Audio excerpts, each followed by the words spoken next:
Goddag, mit navn er Richard Poulsen. Jeg er naturvejleder her på TV2-været, og i dag der skal vi kigge på, hvordan man kan komme tæt på nogle af sine yndlingsdyr. Til det der skal man bruge nogle ganske bestemte remedier, som kan hjælpe en i jagten på de her dyr. Den ene ting det er den her.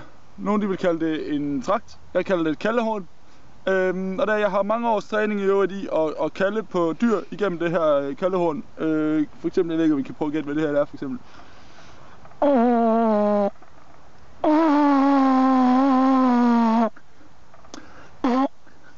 Det er sådan en gærtesmutte, det kan godt være, det er lidt svært at høre. En anden ting, der også er vigtigt at have med, når man sådan skal ud og lede efter dyr, det er kaffe. Fordi man kan godt komme til at sidde rigtig lang tid her i marken, før der kommer nogle dyr.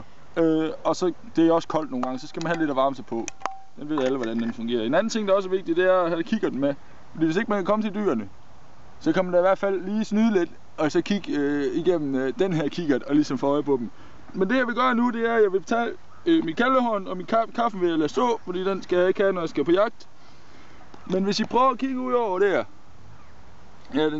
så kan I ligesom se, at det vrimler med har derude. Og grunden til, at det gør det, det er, at jeg sidder her. Jeg har glemt en ting.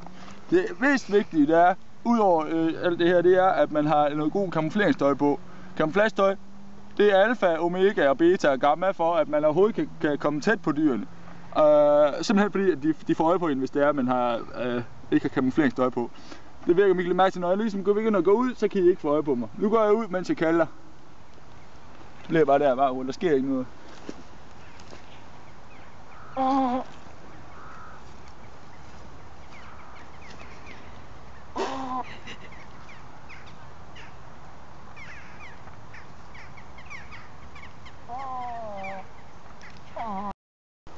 Goddag og velkommen til Pauletta har svaret. Mit navn er Pauletta Gylling, og i dag der er vi taget ud for at kigge lidt på skovbunden. For hvad gemmer der sig egentlig der lige for tiden? Pauletta har svaret. Hvis vi kigger på skovbunden i dag, så kan vi jo se en masse smukke efterårsblade, der simpelthen er faldet ned, ja, fordi det er jo blevet efterår. Hvis vi kigger lidt på de nuancer bladene har, så er det jo lidt som at kigge på en dejlig æske med toffee-chokolade.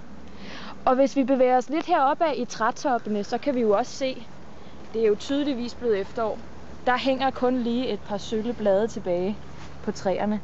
Og det er jo ikke andet end et spørgsmål om, hvornår de så falder ned igen. Og så er det altså for alvor blevet vinter.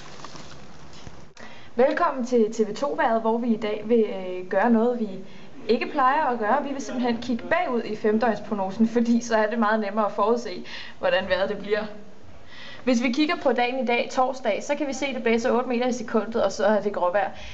Hvis vi kigger på dagen i går, så var det 7 sekundmeter og gråvejr. Hvis vi så tager tirsdag og mandag, ja, og faktisk også søndag, så var det mellem 10 og 7 meter i sekundet og gråvejr. Og vi regner med, at sådan bliver det nok også de næste 5 dage, men vi ved det ikke.